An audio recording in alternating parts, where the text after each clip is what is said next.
இன்றைக்கி முதல்ல நம்ம வீட்டு சமையலில் பார்க்க போகிறது மொச்சை ரசம். இதுக்கு என்ன பொருட்கள் தேவைன்னு சொல்கிறேன், கவனமாக பாருங்கள். மொச்சை ரசம் செய்ய தேவையான பொருட்கள்: வேக வைத்த மொச்சை 100 கிராம், புளி கரைசல் தேவைப்படும் அளவு, சின்ன வெங்காயம் 10, தக்காளி 1, வரமிளகாய் 3, தேங்காய் துருவல் 1½ டேபிள் ஸ்பூன், தனியா 1½ டீஸ்பூன், சீரகம் 3/4 டீஸ்பூன், மிளகு 10, கடலைப்பருப்பு 3/4 டீஸ்பூன், கடுகு 1/4 டீஸ்பூன், உளுத்தம்பருப்பு 3/4 டீஸ்பூன், வெந்தயம் 2 சிட்டிகை, பெருங்காயத்தூள் விரும்பும் அளவு, 6 பல்லு பூண்டு, மஞ்சள் தூள் 1/4 டீஸ்பூன், வெல்லத்தூள் விரும்பும் அளவு, 1 ஆர்க்கு கறிவேப்பிலை, அரிந்த கொத்தமல்லி தழை விரும்பும் அளவு, உப்பு தேவைப்படும் அளவு, எண்ணெய் சிறிதளவு. மொச்சை ரசம் செய்கிறதுக்கு தேவையான பொருட்கள் எல்லாம் பார்த்துட்டிங்க இல்லையா? இது எப்படி பண்ண சொல்லிட்டு இப்போ சொல்கிறேங்க. இதுக்கு இப்போ ஃப்ரெஷ்ஷாக மொச்சை கிடைக்கிறப்போ நம்ம மொச்சையை ப்ரெஷர் குக்கரில் தண்ணி ஊற்றிட்டு ஒரு 3 விசில் வேக வச்சுக்கணுங்க. இந்த மாதிரி வேக வச்சு வச்சுருக்கேன். அதாவது மேல் தோல் நம்ம தொட்டு பார்த்தா சாஃப்டாக இருக்கணும். அது பிதுக்கணுங்கிற அவசியம் இல்லைங்க. இப்படி நம்ம வேக வச்சு வச்சுக்கணும். இதுக்கு வறுத்த அரைச்ச ரசம்னு சொல்லுவாங்க, சுண்டல் ரசம்னு சொல்லுவாங்க. எந்த விதமான சுண்டலாக இருந்தாலும் இந்த மாதிரி ஒரு ரசம் செய்யலாங்க. இது ஃப்ரெஷ்ஷாக கிடைக்கிறப்ப இது ஃப்ரெஷ்ஷாக யூஸ் பண்ணலாம். இல்லை நம்ம ட்ரையாக எந்த ஒரு சுண்டல் வெரைட்டி கிடைச்சாலும் இதே மெத்தடில் நம்ம ஃபாலோ பண்ணிவிட்டு பண்ணலாங்க. இப்போ இதுக்கு வறுத்து அரைக்கணும். வறுத்து அரைக்கிறதுக்கு கொஞ்சமாக எண்ணெய் விட்டுருக்காங்க பேனில். அதுக்கெல்லாம் தகுந்த அளவுக்கு நம்ம காரத்துக்கு ஏற்ற மாதிரி மிளகா போட்டுக்கலாம். மிளகாயினுடைய காரம் உங்களுடைய ரசத்துக்கு தகுந்த அளவு போட்டுக்கோங்க. ஃபஸ்ட்டு மிளகா, அதோட அடுத்தது தனியா. எப்போவுமே தனியா கொஞ்சம் கூடுதலாக போடணும் ரசத்துக்கெல்லாம், அப்போ தான் நல்லா டேஸ்டியாக இருக்கும். இப்போ தனியா ஒரு 1½ டீஸ்பூன் போட்டிங்கன்னா அதில் பாதி அளவு சீரகம், 3/4 டீஸ்பூன் அளவுக்கு சீரகம் போடணும். எப்போவுமே தனியா, சீரகம், மிளகு 3மே ரசத்துக்கு நம்ம கட்டாயம் தேவை. ஒரு 10 மிளகு போட்டுக்கலாம். இதோடையே ஒரு திக்னஸ் கொடுக்கறதுக்காக நான் இதில் சேர்க்கப்படுறது கொஞ்சமாக உளுத்தம்பருப்பு சேர்த்துக்கிறேன். கடலைப்பருப்பு சேர்த்துக்கலாம். இது எல்லாத்தையும் நல்ல வாசனை வர வரைக்கும், கொஞ்சம் நிறம் வர வரைக்கும் வறுத்துக்கலாம். இப்போ இந்த காம்பினேஷன் பார்த்திங்கன்னா தனியா, சீரகம், மிளகு, உளுத்தம்பருப்பு, கடலைப்பருப்பு, அதோடு மிளகா சேர்த்துருக்கோங்க. இப்போ நல்லா இது வறுத்த பிறகு லாஸ்ட்டில் கொஞ்சம் தேங்காய் துருவலும், பூண்டு பல்லில் 1-2 பல் இதுலேயே சேர்த்துக்கலாங்க. சின்ன வெங்காயம் கட் பண்ணி வச்சுருக்கேன், அதில் 2-3 இதில் சேர்த்துக்கலாங்க. அது ஒரு கொஞ்சம் சேர்த்து அரைக்கிறப்போ ஒரு நல்ல வாசனை கொடுக்கும். இது ஒரு நல்ல ஒரு கோல்டன் ப்ரௌன் வரணும், நல்ல வாசனை வரணும், அந்த அளவுக்கு வறுத்துக்கணும்.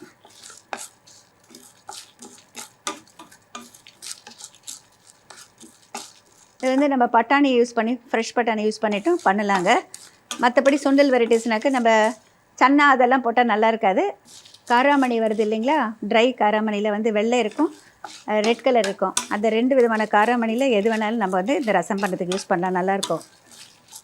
இப்போ பாருங்கள், இது ஒரு நல்ல வாசனை வருது, கொஞ்சம் நிறம் மாற ஆரம்பிச்சிடுச்சு. இந்த ஸ்டேஜில் தேங்காய் துருவல் சேர்த்துறேன்.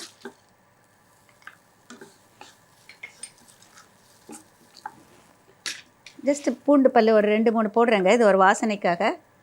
இதோட சின்ன வெங்காயம் ஒரு 3-4 மட்டும் பரிஞ்சது போட்டிருக்காங்க, இல்லைன்னா 2 சின்ன வெங்காயம் போட்டுக்கலாம். இதோட சேர்த்து நம்ம வதக்கி ஆஃப் பண்ணிடலாங்க. இது நல்ல ரூம் டெம்பரேச்சர் வந்த பிறகு அரைச்சிக்கலாம். பொதுவாக குழம்புக்கும் அரைச்சி செய்வோம், ரசத்துக்கும் அரைச்சி செய்வோம். ரசத்துக்கு அப்படிங்கிறப்ப கொஞ்சம் நீர்க்க இருக்கும். இதை அடுப்பு அணைச்சிடுறேன். தேங்காய் அதிகமாக வறுப்படணுங்கிற அவசியம் இல்லைங்க. இப்போ இதை ஒரு 2 நிமிஷம் அப்படியே வச்சுருந்து ரூம் டெம்பரேச்சர் வந்த பிறகு நம்ம அரைச்சி எடுத்துக்கலாம். இப்போ நம்ம வறுத்ததை நல்லா ஆறிய பிறகு இந்த மாதிரி அரைச்சி வச்சுருக்கோங்க. அரைக்கிறப்ப ஒரு சின்ன டிப்ஸ் சொல்கிறேங்க. நம்ம வேக வச்சு வச்சுருக்கிற மொச்சை இருக்கு இல்லையா, அது கொஞ்சமாக அதோட சேர்த்து அரைச்சோன்னாக்கா நல்ல வாசனையாக இருக்கும். சும்மா ஒரே ஒரு டேபிள் ஸ்பூன் அளவுக்கு அதில் சேர்த்துட்டு இந்த மாதிரி நல்லா நைஸாக அரைச்சிக்கணும். இந்த பக்கம் தண்ணி வச்சுருக்கேங்க. இதோட முதல்ல நான் சேர்க்கப்படுறது புளி கரைசல். இப்போ ரசத்துக்குனாக்க எப்படி ஒரு சின்ன எலுமிச்சப்பழ அளவு இருந்தால் போருமானது, 5 பேருக்கு அந்த அளவுக்கு இருக்கிறேன். இந்த புளி கரைசல் சேர்க்குறேன்.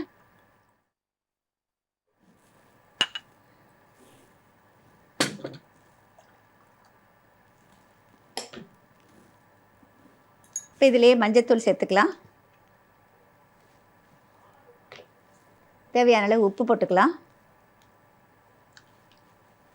பொதுவாக இந்த மாதிரி ரசத்துக்கெல்லாம் பார்த்திங்கன்னா இந்த கர்நாடகா ஸ்டைலு கொஞ்சமாக வெல்லமோ இல்லை நாட்டு சர்க்கரையோ ஏதாவது ஒன்று போட்டுக்கலாங்க. அது போட்டால் ஒரு தனி ருசியாக கொடுக்கும். இது அவங்கவுங்கள விருப்பம்தான்.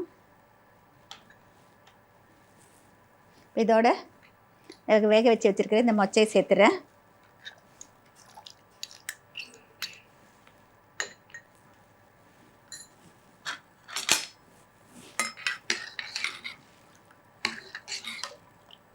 இப்போ இதோட வந்து தக்காளி சேர்த்துக்கலங்க. பொதுவாக ரசம்னாலே தக்காளி இல்லாமல் ரசம் கிடையாது. நம்மளுக்கு ரொம்ப நேரம் ரசத்தில் வந்து தக்காளி கொதிக்கணும் அப்படிங்கிற அவசியம் கிடையாது. அந்த தக்காளி இதில் சேர்த்துல இது நல்லா வந்து கொதிக்கணும். இதோடைய இந்த அரைச்ச விழுது சேர்த்துலாம்.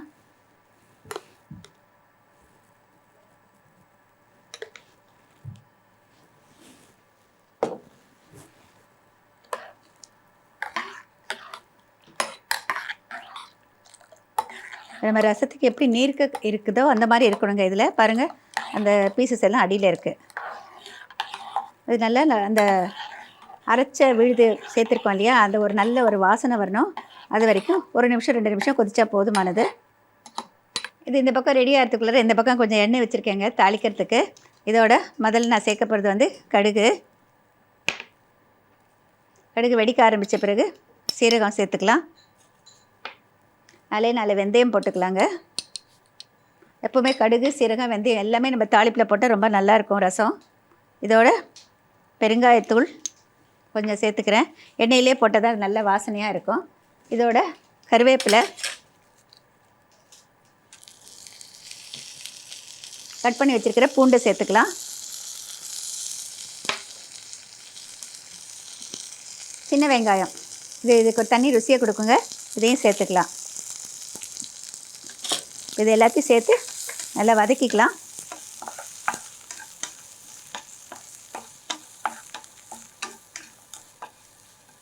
இந்த பக்கம் பார்த்திங்கன்னா இந்த பூண்டு வெங்காயம் கொஞ்சம் செவக்கிற அளவுக்கு வதக்கணுங்க.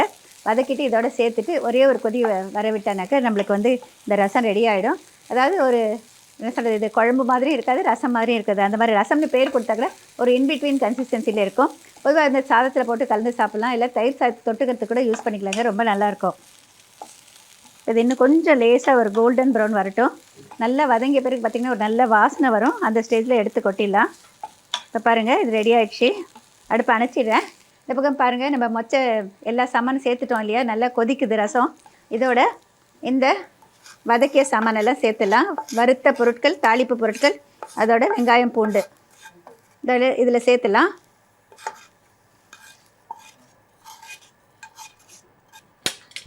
இது பார்த்திங்கன்னா அடுத்த ஒரே ஒரு கதி வரட்டும். அப்புறம் அடுப்பு அணைச்சிடலாம்.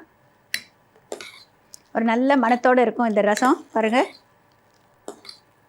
ரொம்ப டேஸ்டியாக இருக்கும். இப்போ பாருங்கள், இப்போ அடுத்த கொதி வந்துடுச்சு. இப்போ அடுப்பை அணைச்சிடுறாங்க.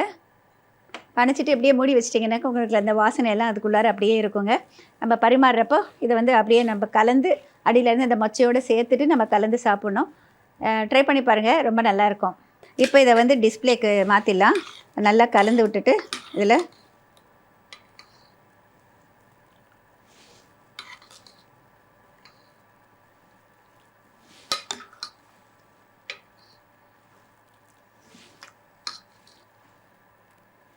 இந்த ரசம் ரெடி ஆகிடுச்சு. கடைசியாக கொஞ்சமாக கொத்தமல்லி தழை தூவிக்கலாம். நல்ல சுட சுட மொச்சை ரசம் ரெடிங்க. சாப்பிட்றதுக்கு யார் வேணால் வரலாம். இதை வந்து சாதத்தில் போட்டு கலந்து சாப்பிட்டா ரொம்ப டேஸ்டியாக இருக்கும்.